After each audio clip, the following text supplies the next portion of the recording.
ನಿಗಮ ಮಂಡಳಿ ಅಧ್ಯಕ್ಷ ಸ್ಥಾನ ಪಟ್ಟಿ ಫೈನಲ್ ಆಗಿದೆ. ಆದರೆ ಇಲ್ಲಿ ಪ್ರಮುಖವಾಗಿ MLC ಸ್ಥಾನ ಯಾರಿಗೆ ಅನ್ನುವಂಥದ್ದು ಇನ್ನೂ ಕೂಡ ಫೈನಲ್ ಆಗಬೇಕಾಗಿದೆ. ಅದರ ಜೊತೆಗೆ ಕಾಂಗ್ರೆಸ್ OBC ಸಮಾವೇಶ ಬೇರೆ ಯಾರಿಗೆ ಬಲ ಬಂದಂತಾಗುತ್ತೆ. ಸಿದ್ದರಾಮಯ್ಯ ನೇತೃತ್ವದಲ್ಲೇ ದಿಲ್ಲಿಯಲ್ಲಿ ಸಮಾವೇಶ ನಡೀತಾ ಇದೆ. ಹೈಕಮಾಂಡ್ ಮಟ್ಟದಲ್ಲಿ ಸಿದ್ದರಾಮಯ್ಯ ಶಕ್ತಿ ಮತ್ತಷ್ಟು ಹೆಚ್ಚಾಗುತ್ತಾ ಅಂತ, ಸಿಎಂ ಕುರ್ಚಿ ಕಿತ್ತಾಟಕ್ಕೆ ಬ್ರೇಕ್ ಬೀಳುತ್ತಾ, ನಿಗಮ ಮಂಡಳಿ ಫೈನಲ್, ಮೇಲ್ಮನೆ ಸಸ್ಪೆನ್ಸ್ ಇಲ್ಲಿ ಕಾಡ್ತಾ ಇದೆ. ಸಿಎಂ DCM ನಡುವೆ ಹಗ್ಗ ಜಗ್ಗಾಟ ಕೂಡ ನಡೀತಾ ಇರುವಂಥದ್ದು. ಒಂದ್ ಕಡೆ OBC ಸಭೆ ರಾಜ್ಯದಲ್ಲಿ ನಡೆದಂತ ಸಂದರ್ಭದಲ್ಲೂ ಕೂಡ ಸಿದ್ದರಾಮಯ್ಯನವರಿಗೆ ಒಂದು ರೀತಿಯಾಗಿ ಮೈಲೇಜ್ ಸಿಕ್ತು ಅನ್ನುವಂಥ ವಿಶ್ಲೇಷಣೆ ಇತ್ತು. ಇದೇ ಸಂದರ್ಭದಲ್ಲಿ ಅದೇ ಒಂದು ಸಭೆ ಇಲ್ಲಿ ಕೈಗೊಂಡಂತ ನಿರ್ಧಾರಗಳನ್ನ ಅಂಗೀಕರಿಸುವಂತ ನಿಟ್ಟಿನಲ್ಲಿ ದೆಹಲಿಯಲ್ಲಿ ಸಭೆ ಬೇರೆ ನಡೀತಾ ಇದೆ.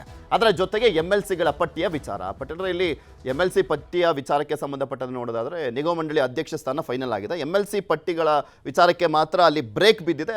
ತನ್ನ ವಿಟೋ ಪವರ್ ಅನ್ನ ಬಳಸಿಕೊಂಡು DK ಶಿವಕುಮಾರ್ ಇದಕ್ಕೆ ಅಂಕುಶವನ್ನ ಹಾಕಿದ್ದಾರೆ ಅಂತ ಒಂದ್ ಕಡೆ ವಿಶ್ಲೇಷಣೆ. ಇಲ್ಲ, ಅದು ಆಗ್ಲೇಬೇಕು, ಏನ್ ಪಟ್ಟಿ ಫೈನಲ್ ಆಗಿತ್ತು ಅದು ಫೈನಲ್ ಆಗ್ಲೇಬೇಕು ಅಂತ ಮುಖ್ಯಮಂತ್ರಿಗಳು ಪಟ್ಟಿಡಿದಿದ್ದಾರಂತೆ. ಏನೇನು ಆಗ್ಬೋದು ಇದರಲ್ಲಿ? ಈಗ ನಿಗಮ ಮಂಡಳಿ ಪಟ್ಟಿಗಳನ್ನ ಇವತ್ತು ಮಾಡಿದ್ದಾರೆ. ನಿಜವಾಗ್ಲೂ ಮುಖ್ಯಮಂತ್ರಿಗಳಿಗೆ ಅಥವಾ ಈ ಸರ್ಕಾರಕ್ಕೆ ಬಂದಿದ್ದರೆ ಇವತ್ತು ಕಾರ್ಯಕರ್ತಕ್ಕೆ ಅಧಿಕಾರ ಕೊಟ್ಟು 2.5 ವರ್ಷ ಆಗಿರತಕ್ಕಂಥದ್ದು. ಇನ್ನೂ ಒಂದಷ್ಟು ಜನಕ್ಕೆ ಅವಕಾಶವನ್ನು ಕೊಡಬಹುದಿತ್ತು ಇತ್ತು. ಅಂದರೆ ಇದು ಆಂತರಿಕ ಕಿತ್ತಾಡದ ಕಾರಣಕ್ಕಾಗಿ ಕಾರ್ಯಕರ್ತರು ಪಾಪ ಇವ್ರಿಗೆ ಅಧಿಕಾರ ತಂದಂಥ ಕಾರ್ಯಕರ್ತರು ಇವತ್ತು ಇಂಥ ಸ್ಥಿತಿ ಅನುಭವಿಸುವಂಥ ಪರಿಸ್ಥಿತಿ ಬಂದಿರತಕ್ಕಂಥದ್ದು.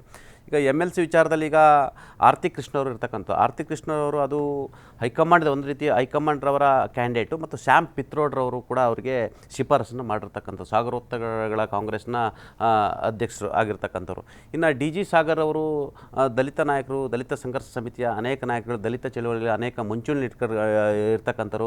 ಉತ್ತರ ಕರ್ನಾಟಕ ಭಾಗನ ಕೂಡ ಐದರ ಕರ್ನಾಟಕ ಭಾಗದಲ್ಲಿ ಅವರು ಒಂದಷ್ಟು ದಲಿತ ಚಳವಳಿಯನ್ನು ಕಟ್ಟಿಕೊಂಡವರು ಮತ್ತು ಮಲ್ಲಿಕಾರ್ಜುನ್ ಖರ್ಗೆ ಅವರಿಗೆ ಮತ್ತು ಅವರ ಕುಟುಂಬಕ್ಕೆ ಆಪ್ತರಾಗಿರ್ತಕ್ಕಂಥ ಮುಂದಿನ ಚುನಾವಣೆಗೂ ಬೇಕಾಗಿರ್ತಕ್ಕಂಥ ಇತ್ತೀಚೆಗೆ ಕಾಂಗ್ರೆಸ್ ಸೇರ್ಕೊಂಡಿರ್ತಕ್ಕಂಥದ್ದು ಮಲ್ಲಿಕಾರ್ಜುನ್ ಖರ್ಗೆ ಅವರು ಅದನ್ನು ಆ್ಯಡ್ ಮಾಡಿರ್ತಕ್ಕಂಥದ್ದು.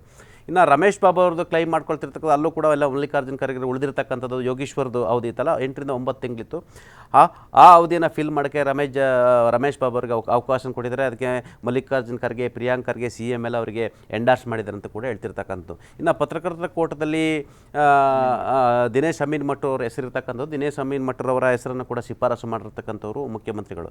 ಈಗ ಇರ್ತಕ್ಕಂಥದ್ದು 4 ಸ್ಥಾನಗಳು. 4 ಸ್ಥಾನಗಳಿಗೆ ಒಂದಷ್ಟು ಜಗ್ಗಟ್ಟ ಆಗಿದೆ ಅಂತ. ಅಲ್ಲೂ ಕೂಡ ಜಾತಿ ಕಾಂಗ್ರೆಸ್ ಸಾಮಾನ್ಯವಾಗಿ ಜಾತಿವಾರು ನೋಡುತ್ತೆ. ನಿಮಗೆ DG ಸಾಗರ್ ಅವರು ದಲಿತರಿದ್ದಾರೆ, ಮತ್ತು ಆರ್ತಿ ಕೃಷ್ಣರವರು ಒಕ್ಕಲಿಗರಿದ್ದಾರೆ, ದಿನೇಶ್ ಅಮೀನ್ ಮಠ್ ಅವರು OBC ಇದ್ದಾರೆ, ಇನ್ನು ರಮೇಶ್ ಬಾಬು ಅವರು ಕೂಡ OBC ಇದ್ದಾರೆ. ಈ ಲೆಕ್ಕಾಚಾರದಲ್ಲಿ ಕೊಟ್ಟಿದ್ದಾರೆ. ಮತ್ತು ಆಬ್ವಿಯಸ್ಲಿ ಪ್ರದೇಶ ಕಾಂಗ್ರೆಸ್ ಸಮಿತಿ ಅಧ್ಯಕ್ಷರು ಸಂಘಟನೆಯನ್ನು ಮಾಡಬೇಕು, ಬೇರೆ ಬೇರೆ ದೂರದೃಷ್ಟಿ ಕ್ರಮಗಳು, ಮತ್ತು ಫಾಲೋವರ್ಸ್ ಇರ್ತಾರೆ, ಮತ್ತು ಪಕ್ಷಕ್ಕಾಗಿ ದುಡ್ದಂತಿರ್ತಾರೆ. ಹಾಗಾಗಿ ಅವರು ಇನ್ನೊಬ್ರು ಯಾರಾದರೂ ಮಾಡಿ ಅನ್ನೋದು ಅವ್ರಿಗೆ ಬೇಡಿಕೆ ಏನು ತಪ್ಪೇನಲ್ಲ. ಯಾಕಂದರೆ ಅವ್ರು ಪಾರ್ಟಿ ಪ್ರೆಸಿಡೆಂಟ್, ಪಾರ್ಟಿ ಕಟ್ಟಿ ಬೆಳೆಸ್ತಂಥವ್ರು.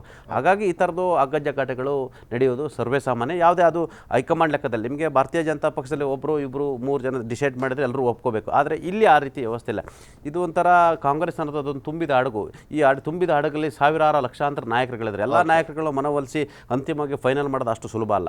ಮಧು, ಇಲ್ಲಿ ಅಧಿಕಾರ ಹಂಚಿಕೆ ಅನ್ನುವಂಥದ್ದು ಬಂದರೆ ಇನ್ಯಾವ ರೀತಿಯಾಗಿ ದಂಗಲಾಗುತ್ತೆ ಅಂತ ಅನ್ಸುತ್ತೆ. ಬಿಕಾಸ್ ಈ MLC ಪಟ್ಟಿಗೋಸ್ಕರನೇ ಇಷ್ಟೊಂದೆಲ್ಲ ನಡೀತಾ ಇದೆ ಅಂತ. ಮತ್ತು ಒಂದು ಕಡೆ DK ಶಿವಕುಮಾರ್ ಅವರು ಮುಖ್ಯಮಂತ್ರಿ ಆಗಬೇಕು ಅಂತ ಆಸೆ ಇಟ್ಕೊಂಡಂಥವ್ರು ಈ 4 ಜನ MLC ಸ್ಥಾನಕ್ಕೋಸ್ಕರ ಇಷ್ಟೊಂದು ಪಟ್ಟು ಹಿಡಿತಾರಾ? ಅಥವಾ ಕಾಂಗ್ರೆಸ್ ನಾಯಕರೇ ಬೇರೆಯವರು ಯಾಕೆ ಹೊರಗಡೆ ಬಂದಂಥವ್ರಿಗೆ ನೀವು ಇಷ್ಟೊಂದೆಲ್ಲ ಪ್ರಾಶಸ್ತ್ಯವನ್ನ ಕೊಡ್ತಾ ಇದ್ದಾರೆ ಅನ್ನುವಂಥ ಕಾರಣಕ್ಕೋಸ್ಕರ ಇದು ಹೋಲ್ಡ್ ಆಗಿದೆ? ಬೆಂಬಲಿಗರ ಸಂಖ್ಯೆಯನ್ನ ಏನು ಇಮ್ಮಡಿ ಮಾಡಿಕೊಳ್ಳೋದ್ರಲ್ಲಿ ಇದೆಲ್ಲವೂ ಕೂಡ ಇಂಪಾರ್ಟೆಂಟ್. ಅದು ಮುಖ್ಯಮಂತ್ರಿಗಳಿಂದ ಹಿಡಿದು ಪ್ರತಿಯೊಬ್ಬ ಸಚಿವರವರೆಗೂ ಕೂಡ ಅವರವರದ್ದೇ ಆದ ಲೆಕ್ಕಾಚಾರಗಳಲ್ಲಿ ಇರ್ತಾರೆ. ಆ ಕಾರಣಕ್ಕೆ ಸಚಿವರ ಕೋಟದಲ್ಲೂ ಕೂಡ ಕೆಲವರು ಅವರವರ ಬೆಂಬಲಿಗರನ್ನ ಪುಷ್ ಮಾಡಲಿಕ್ಕೆ ದಿಲ್ಲಿಯಲ್ಲಿ ಲಾಬಿಯನ್ನು ಮಾಡ್ತಿರುವಂಥದ್ದನ್ನು ಇತಿಹಾಸದುದ್ದಕ್ಕೂ ನೋಡ್ಕೊಂಡ್ಬಂದಿದ್ದೀವಿ. ಸೊ ಈ ಹಿನ್ನೆಲೆಯಲ್ಲಿ ಯಾಕೆ ಬಿಡಬೇಕು, ಅದು ಒಂದು ಲೆಕ್ಕಾಚಾರ. ಮತ್ತು ನೀವು ಹೇಳಿದಂತೆ ಅಧಿಕಾರ ಹಂಚಿಕೆ ಸಂದರ್ಭದಲ್ಲಿ 4 MLC ಸ್ಥಾನಕ್ಕೆ ಇಷ್ಟು ದೊಡ್ಡ ಹಗ್ಗ ಜಗ್ಗಾಟ ನಡೀತಿರ್ಬೇಕಾದ್ರೆ ಅಧಿಕಾರ ಹಂಚಿಕೆಯ ಲೆಕ್ಕಾಚಾರ ಏನು ಅಂತ ನೋಡಿದ್ರೆ ಅದು ಯಾವತ್ತೂ ಕೂಡ ನಿಲ್ಲಲ್ಲ.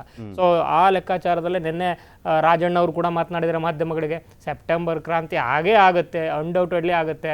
ಸೊ ಅದು ಈಗಲೇ ಹೇಳ್ಬಿಟ್ರೆ ಏನು ಕ್ಯೂರಿಯಾಸಿಟೀಸು ನೋಡಿ ಅಂತ ಹೇಳ್ತಾರೆ. ಅದು ಯಾವ ರೀತಿ ಕ್ರಾಂತಿ, ಕುರ್ಚಿ ಬದಲಾವಣೆನ ಅಥವಾ KPCC ಅಧ್ಯಕ್ಷರ ಕುರ್ಚಿ ಬದಲಾವಣೆನ, ಅನುಮಾನಗಳು ಮತ್ತು ಕುತೂಹಲಗಳು ಕಂಟಿನ್ಯೂ ಆಗಿದೆ. ಜೊತೆಗೆ ಹಾಸನದ ನವಿಲೆಯಲ್ಲಿ ಪೂಜೆ ಮಾಡಿ ಬಂದಿರುವಂಥದ್ದು DK ಶಿವಕುಮಾರ್ ಅವರು ಒಂದು ರೀತಿ ಮೌನ ರಥಧಾರಿಯಾಗಿ ಇರುವಂಥದ್ದು. ಮತ್ತೊಂದು ಕಡೆ ಈ ಸಮಾವೇಶ, ಎಲ್ಲೋ ಒಂದು ಕಡೆ ಸಮಾವೇಶದ ಮೂಲಕ ಸಿದ್ದರಾಮಯ್ಯ ಅವರನ್ನ ಬೇರೆ ರೀತಿ ಕನ್ವಿನ್ಸ್ ಮಾಡಲಿಕ್ಕೆ ಪಿಚ್ ರಿಪೋರ್ಟನ್ನು ರೆಡಿ ಮಾಡ್ತಾ ಇದ್ದಾರೆ ಅಂತ ಕಾಣಿಸಿದ್ರು. ಅದೇ ಸಮಾವೇಶವನ್ನು ತಮ್ಮ ವರ್ಚಸ್ಸಿಗೆ ಅಥವಾ ತಮ್ಮ ಜನಪ್ರಿಯತೆಗೆ ಬಳಸ್ಕೊಳ್ಳೋದ್ರಲ್ಲಿ ಸಿದ್ದರಾಮಯ್ಯ ಕೂಡ ಮುಂದೆ ಇದ್ದಾರೆ. ಅವರೇನು ಹಿಂದೆ ಬಿದ್ದಲ್ಲ. ಜೊತೆಗೆ ಮೂಡಾದಲ್ಲಿ ಏನು ಪತ್ನಿಯವರ ವಿಚಾರದಲ್ಲಿ ಸುಪ್ರೀಂ ಕೋರ್ಟಲ್ಲಿ ಬಲ ಸಿಕ್ಕಿರುವಂಥದ್ದು, SIT ರಚನೆ ಮಾಡಿ ಮತ್ತೆ ಪಾಪ್ಯುಲರ್ ಏನು ಕಾಲು ತುಳಿತದ ಪ್ರಕರಣದಲ್ಲಿ ಅನ್ಪಾಪ್ಯುಲರ್ ಆಗಿದ್ದಂಥ ಇಮೇಜನ್ನು SIT ರಚನೆ ಮಾಡೋದ್ರ ಮೂಲಕ ಪಾಪ್ಯುಲಾರಿಟಿಗೆ ಕನ್ವರ್ಟ್ ಮಾಡ್ಕೊಳ್ತಾ ಇರುವಂಥದ್ದು, ಮತ್ತು ಅವರ ಬೆಂಬಲಿಗರ ಪಡೆಗೆ ಏನು ಮೆಸೇಜನ್ನು ಕೊಡಬೇಕಿತ್ತು 5 ವರ್ಷ ನಾನೇ CM ಅಂತ ಆ ಲೆಕ್ಕಾಚಾರವನ್ನು ಕೂಡ ಏನು ಸಾಕಾರಗೊಳಿಸ್ಕೊಂಡಿರುವಂಥದ್ದು. ಸೊ ಇದೆಲ್ಲ ಪರ್ಮಿಟೇಷನ್ ಕಾಂಬಿನೇಷನ್ಗಳನ್ನು ನೋಡಿದಂಥ ಸಂದರ್ಭದಲ್ಲಿ ಅಷ್ಟು ಈಸಿ ಇಲ್ಲ. ಸಿದ್ದರಾಮಯ್ಯ ಅವರು ಬಿಡಕ್ಕೆ ರೆಡಿ ಇಲ್ಲ, at the same time DK Shivakumar ಅವರು ಕೂಡ ಬಿಡಕ್ಕೆ ರೆಡಿ ಇಲ್ಲ. ಆದರೆ 3 ತಿಂಗಳವರೆಗೆ ಮೌನ ಕ್ರಾಂತಿಯನ್ನು ಮಾಡಲಿಕ್ಕೆ ಇವರು ಕೂಡ ರೆಡಿ ಆಗಿದ್ದಾರೆ. ಅವರು ಸೆಪ್ಟೆಂಬರ್ ಕ್ರಾಂತಿಗೆ ಅಡಿಗಲ್ಲ ಹಾಕಿದ್ದಾರೆ ಬೆಂಬಲಿಗರು. ಈಗ ಸುರ್ಜೇವಾಲ ವಿಚಾರದಲ್ಲೂ ಕೂಡ ಮೊನ್ನೆ ಮಾತನಾಡಿದ್ರು, ಇವ್ರು ಯಾರು ಬಂದು ಅಧಿಕಾರಿಗಳ ಜೊತೆ ಮೀಟಿಂಗ್ ಮಾಡಲಿಕ್ಕೆ, ನಮ್ಮ ಜೊತೆ ಸಚಿವರುಗಳ ಜೊತೆ ಶಾಸಕರ ಜೊತೆ ಮಾತನಾಡಲಿಕ್ಕೆ ಓಕೆ, ಯಾಕಂದರೆ ಪಕ್ಷದ ವಿಚಾರ ಆಗುತ್ತೆ. ಆದರೆ ಅಧಿಕಾರಿಗಳ ಜೊತೆ ಮಾತನಾಡುವಂಥ ಸಂವಿಧಾನದತ್ತ ಹಕ್ಕು ಅವರಿಗಿಲ್ಲ ಅನ್ನುವಂಥ ಒಂದು ಬೇಗುದಿ ಈಗಾಗಲೇ CM ಆಪ್ತರ ಏನು ಆಪ್ತ ಸಚಿವರ ವಲಯದಲ್ಲಿ ಚರ್ಚೆ ಆಗಿದೆ. ಅದನ್ನು CM ಅವ್ರಿಗೂ ಕೂಡ ತಲುಪಿಸಿದ್ದಾರೆ. CM ಅವರು ಹೈಕಮಾಂಡ್ಗೆ ತಲುಪಿಸುವಂಥ ಪ್ರಯತ್ನಗಳನ್ನು ಮಾಡ್ತಾ ಇದ್ದಾರೆ ಅನ್ನುವಂಥ ವರದಿಗಳು ಕೂಡ ಇದೆ. ಸೊ ಎಲ್ಲ ಹಿನ್ನೆಲೆಯಲ್ಲಿ ಸಮಾವೇಶ, ಕುರ್ಚಿ ಕಿತ್ತಾಟ ಮತ್ತು ಮೇಲ್ಮನೆಯ ಮೇಲಾಟ ಇದೆಲ್ಲವೂ ಕೂಡ ಒಂದಕ್ಕೊಂದು ಕನೆಕ್ಟಿಂಗ್ ಡಾಟ್ಸ್ ರೀತಿ ಕಾಣಿಸ್ತಾ ಇದೆ.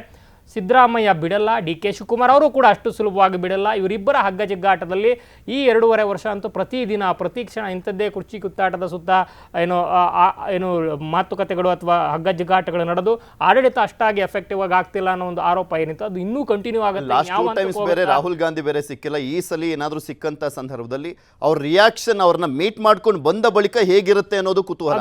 ರಾಹುಲ್ ಗಾಂಧಿ ಅವರ ಸಾಮೀಪ್ಯತೆ ಬಗ್ಗೆಯೂ ಕೂಡ ಏನು ತುಂಬಾ ಸೋಜಿಗ ಅನ್ಸುತ್ತೆ. ಕಳೆದ ಸರಿ ಇದ್ದಂಥ ಸಿದ್ದರಾಮಯ್ಯ ಮತ್ತು ರಾಹುಲ್ ಗಾಂಧಿ ಅವರ ಆಪ್ತತೆ ಈ ಸಲ ಆರಂಭದಲ್ಲಿ ಇದ್ದಂಥ ಚುನಾವಣೆಯ ಚುನಾವಣಾ ಪೂರ್ವ ಮತ್ತು ಚುನಾವಣಾ ನಂತರದ ಆರಂಭದ ದಿನಗಳಲ್ಲಿದ್ದಂಥ ಸಾಮೀಪ್ಯತೆ ಈ ಹಗ್ಗ ಜಗ್ಗಾಟ ತೀವ್ರತೆಯನ್ನು ಪಡ್ಕೊಂಡ ನಂತರ, ಸೂಕ್ಷ್ಮತೆಯನ್ನು ಪಡ್ಕೊಂಡ ನಂತರ ಎಲ್ಲೋ ಒಂದು ಕಡೆ ರಾಹುಲ್ ಗಾಂಧಿ ಅವರು ಎಂಡೋರ್ಸ್ ಮಾಡೋದನ್ನು ಸಿದ್ದರಾಮಯ್ಯ ಅವ್ರ ಪರವಾಗಲಿ DK ಶಿವಕುಮಾರ್ ಪರವಾಗಲಿ ಅದನ್ನು ನಿಲ್ಲಿಸಿದ್ದಾರೆ. ಸೊ ಆ ಹಿನ್ನೆಲೆಯಲ್ಲಿ ಇವರ ಒಂದು ಆಪ್ತ ಸಚಿವರ ಬ್ಯಾಟಿಂಗನ್ನು ಗಮನದಲ್ಲಿಟ್ಟುಕೊಂಡು ಹೈಕಮಾಂಡ್ ಅಂಗಳದಲ್ಲೂ ಕೂಡ ಮಾತುಕತೆಗಳಾಗಿದೆ.